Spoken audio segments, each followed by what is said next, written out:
I like to travel by bike, and I have some experience in that, and I never travel without money or food. I wanted you to focus a bit about the different conditions that we have as gendered bodies. And this connects me with Lynn's presentation also, because you say that people will be mostly greeted with love and with sharing, maybe as a woman and as a lesbian woman. Maybe as a stranger, I would come to somebody and they will greet me as a stranger in this very positive way. But if I belong to that community, maybe they will not. So I just want to problematize, because I liked your discourse very much, but I feel something is missing, because I wouldn't be able to do that. Or maybe I'm not daring enough, but I know some really bad stories by women. There was an artist, Pippa Bacca, who tried to do that in Turkey, and it ended horribly. So. Okay. Grazie. You're going to answer to that. Well, maybe we gather some question after. My question is going to be different. Okay. You talked about the Shop of the Hope and Heart, and I was wondering, it's actually a question to everyone. Would you all be interested, because we're going to be a community for the next 3 days, and I mean today was the first day, so for the next 2 days, and I'm wondering if you're all interested in having a Shop of the Open Heart here in this community, and we could just set it up and have a space where people can bring, and Manish can tell us more how you would like us to organize it, but we could have a dedicated space, and we could all bring gifts and leave with gifts and experience what Manish was talking about, which is the release that you experience when you let go of something that's not just something you're not using anymore, but something that is prized for you and that has a lot of value for you, and that because it's prized and because it has so much value, you just love someone else to have it. And I think that would be an experience for all of us to have here. And there are many different ways of doing it. So Manish, you might want to offer one format in which we want to do this. So that's my invitation.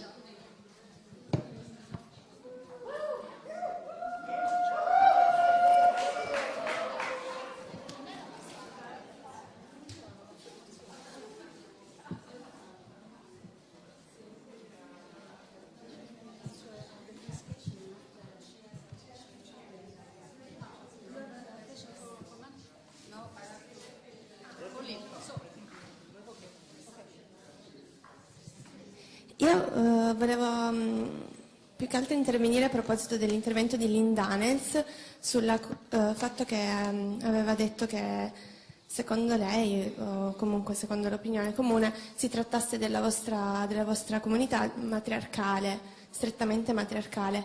Però, nel senso, sì, può essere usato come modo politico di dire che la vostra è una comunità matriarcale, però se volessimo essere, magari storicamente, matriarcato non è una comunità solo di donne.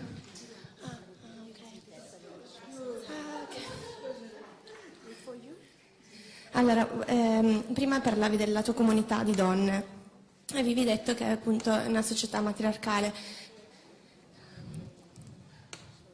Ok.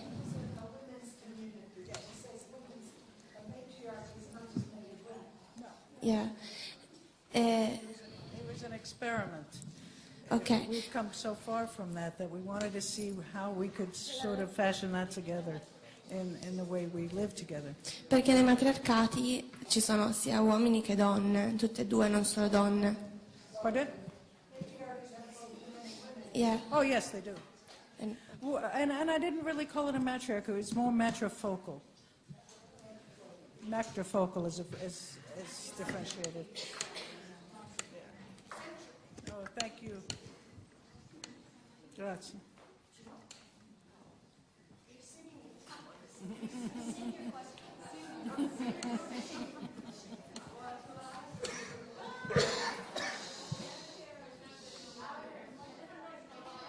your mic.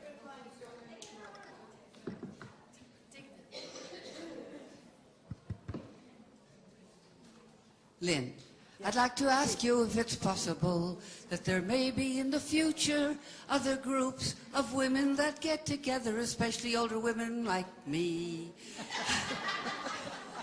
that we could get together and look after each other instead of being putting into those homes that somebody told us that they didn't change the nappies in. Thank you, thank you, thank you.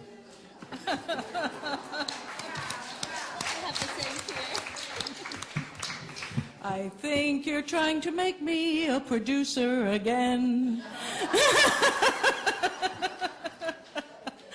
After Michigan, we'll need one, so let's do it, and you star.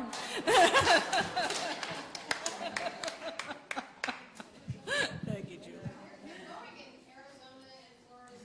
Yeah, we have, there are many women's communities all over the country now. We have one in Carefree, Florida. It's near St. Petersburg.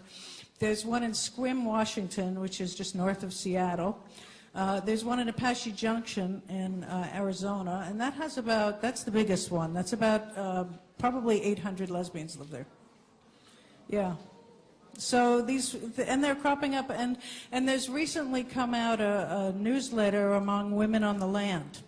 That used to be very big in the 70s, and it's coming back. Women are finding, buying acreage in places and starting women's communities. So if you email me, I'll be able to hook you up with any of those communities. Yeah, RVing women, but they're more of a community, a roving community. But the established ones are in all parts of the country, so it's really wonderful, and it's encouraging, especially for us older ones.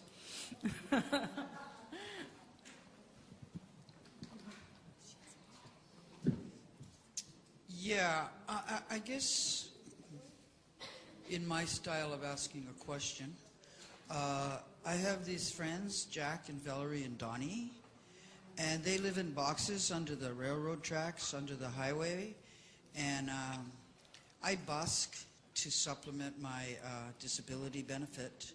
And because of my experience, I guess I'm able to do this. But we've negotiated something to share this corner that's the lucrative corner. And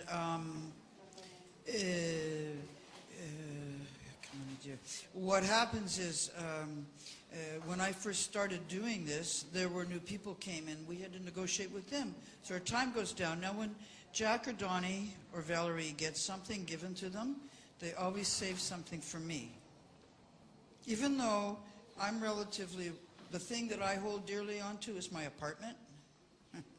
And I do have a vehicle that the church has provided with me to go to gigs. So I guess what I'm saying is that how do we learn from people that do this day by day and live on $212 a month? There's a place, is the places that we're talking about and the work that we're doing able to bring them in? I mean, I feel very blessed. But for Jen, I wouldn't be here right now. Okay? And that's sort of my reality. So I just, there's a real big part of me that, you know, I want to humble down and sort of get that I'm a member of that 99% who won't even be in that other little tiny percent either.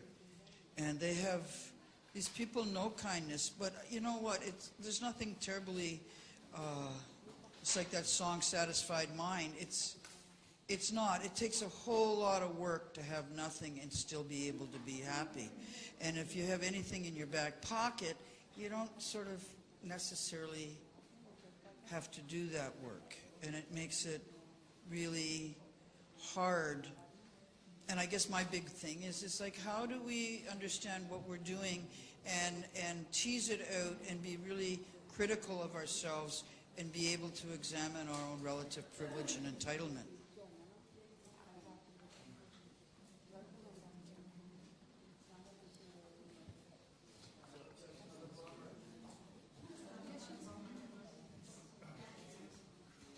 No, I think both of the questions or comments that came towards me are very much, I didn't have so much time to elaborate everything, but I think they're very much part of that purpose and the process, for example, of the Cycle Yatra, to open up the space for actually, there's a lot of, privilege, messiness. It's very interesting. In India, it's not only obviously gender, it's caste.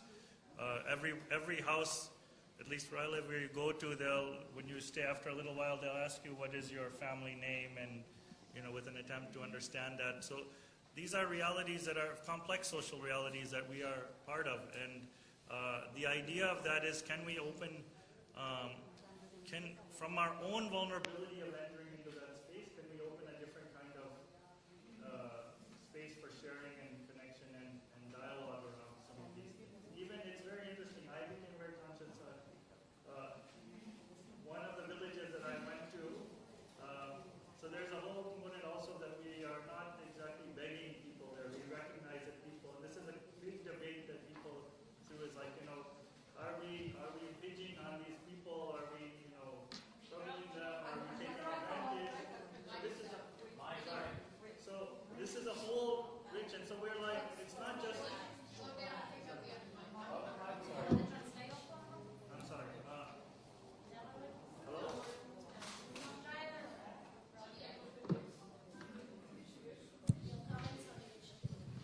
Yeah, so I'm saying that all of these things, this debate, whether by going into the communities, staying with them, are we taking advantage of them? Are we impinging on them? And so there's very, very important conversations around privilege and who we are that happen in this journey. And even recognizing that, it's not only one side. I was saying I was in one village, and so we don't, we use our bodies also and our hands as part of the journey. So we try to connect also by working with people, engaging with the work they're doing and offering, whatever we can help in the spirit of learning with them and connecting in a different way. And I was in a village, and we were really hungry. And I worked for 3 hours in somebody's field with this family. And it was turning sunset. I didn't know where I was going to stay. And I was super hungry. And the family tells me, oh, our house is over there, meet us there in 10 minutes. I go there with another friend who was with me. We went there in 10 minutes, and there's nobody there. And so we're like, with a very deep service, we had a very nice connection, talking with them, working in the field, all of this. And they were gone after 10 minutes. And we looked around, we could not find anyone there. And then later on, it was getting dark, and we didn't know where he was, and we met a young kid, and he started talking with us, and he said, you can come to my house and all of that. And we asked him what happened, and he said, they also were looking at us like, these people might be thieves or might be coming in there. And so this dynamic is always there. We weren't even conscious about that, like we thought we were being very friendly and connecting. So there's so many different layers of this, and that's, I think the whole idea is, how do we strip away some of that stuff to actually get to the real conversations around this, and even our own sense of, definitely we are, sitting in this room we're living in, where there's a privilege, it's a great privilege here, and let's open up the space for those honest conversations around that and what it means. So I think that's what I would just say. And I think that the one thing I didn't mention in our university is that there are no, we don't see that learning, we don't see learning as a commodity, which is what schools have taught us, right? And so there are no fees for learning in the university. So we have people of all different kinds of backgrounds coming together in that space. And it's very, I don't know if I didn't mention, but in India, as I think all over the world, there's another kind of civil war happening. It's between the urban and the rural. The rural in India is under siege, basically. In Africa, South Africa, it's all over the place. And so there's no space for conversation even between this urban-rural dichotomy that exists. So this is one of the things that plays out along with many other things in the world. But the idea of the space is actually to bring that. That's the core of our learning, is all of this stuff that's happening. These aren't side subjects or, after school kinds of things. This is the core of how do we engage with these deep tensions in the communities we live in.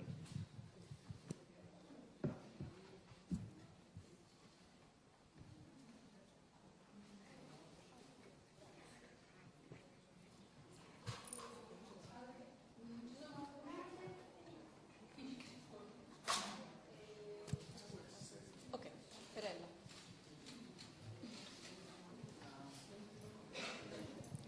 I'm not sure I can apply your ideas right now, especially if, as an activist working with,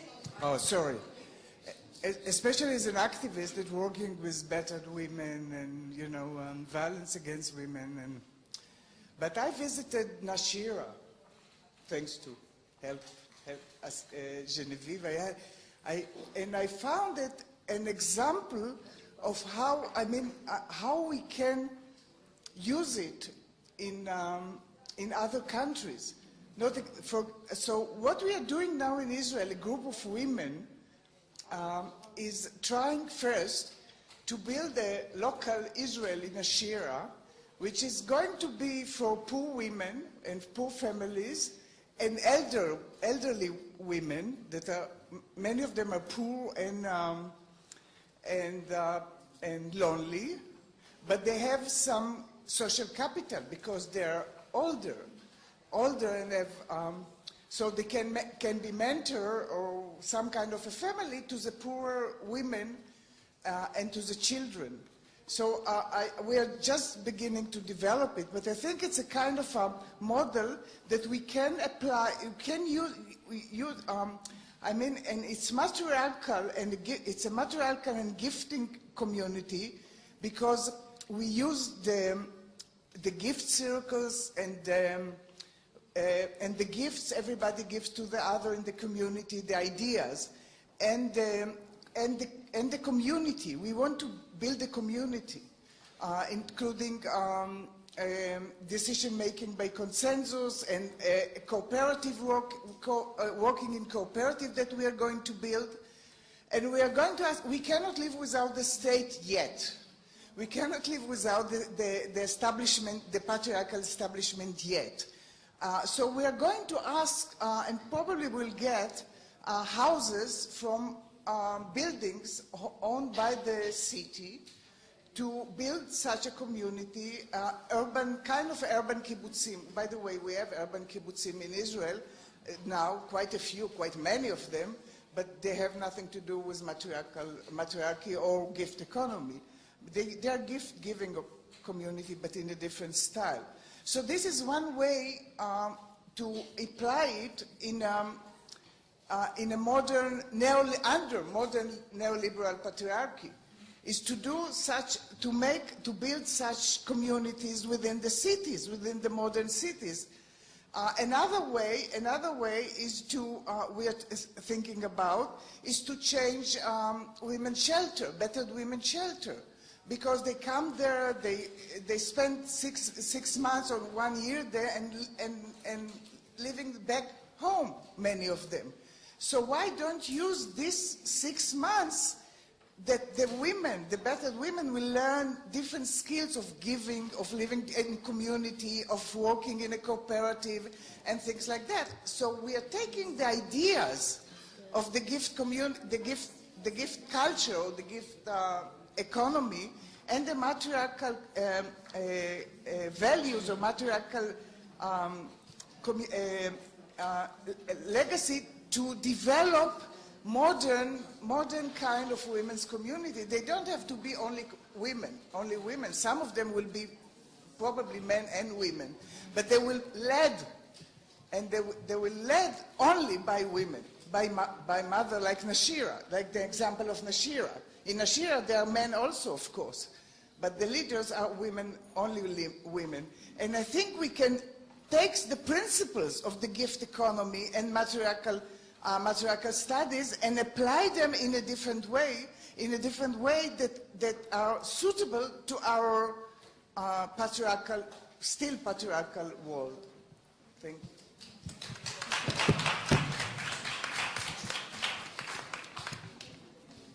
I want to ask a really quick question to Karina, and maybe we can discuss this later because I think the answer probably would be quite long. I would like to know what you see as happening next in a country like Finland, where there has been a more on the state level, institutional level, welfare state, benefits for women and men, and this, as you say, this kind of masculation now of instead of growing into something better, it seems to be growing into something worse. And so what do you see as a possible way of changing this situation?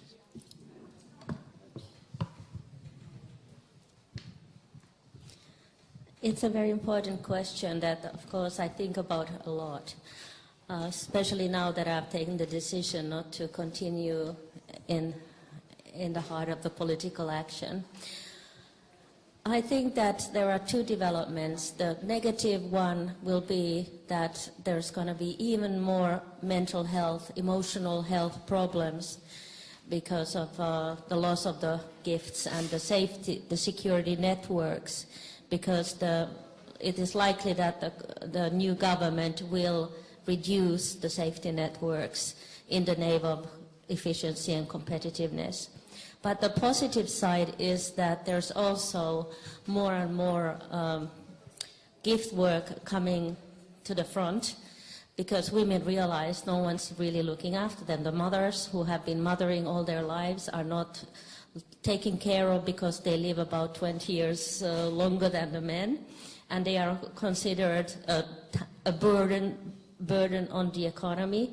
So I'm very worried about the state of the elderly women who are the poorest at the same time. So as the protest or as the resistance to this kind of phenomenon, some women say, well, let's commit suicide, we're not needed. That's very sad, and a lot of women are committing suicide. On the other hand, there are women who say, let's start our own communities. And that is starting to happen. And among my close friends, we are thinking of looking after each other and starting new forms of living. And there is the time bank also as an experiment in Finland. And first, the time bank means that those who can't afford any services anymore, who can't afford to pay for the snow to be taken away from their doorsteps and whatever, they can get in touch with a time bank where we have the gift economy, so that, for instance, I might say that I will do translation services and I get one unit on this time bank, and then somebody else can come maybe and walk my dog. It's not the same person. I'm not exchanging services, but anyone who's in the time bank can benefit from some service and give something else, but not to the same person. Then the tax people realized what we were doing, and they said, we are distorting business. We are taking away business opportunities. And they wanted to tax this symbolic unit that we had in the bank. But we fought and we won, and now we are able to do this. And I think that this kind of a movement is expanding, and unfortunately, I don't know, is it fortunate or unfortunate, but the present dilemma is forcing people to rediscover the gift. So that's the positive side, but what the cost is, it could be really great human cost, much suffering, much poverty, but it's leading to a new worldview slowly, at least among women and some young men who are busy in the Linux movement, in the free software, the copyleft, Creative Commons. So there's a lot of that happening also in Finland.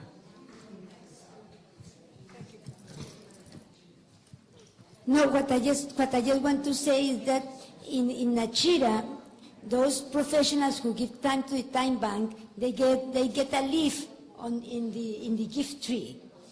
I mean, that is what they get. You know, there's a leaf there that says, you know, that has your name. So that is how the time bank works. I mean, you don't have to give anything back. You just get, you know, a leaf there, a recognition.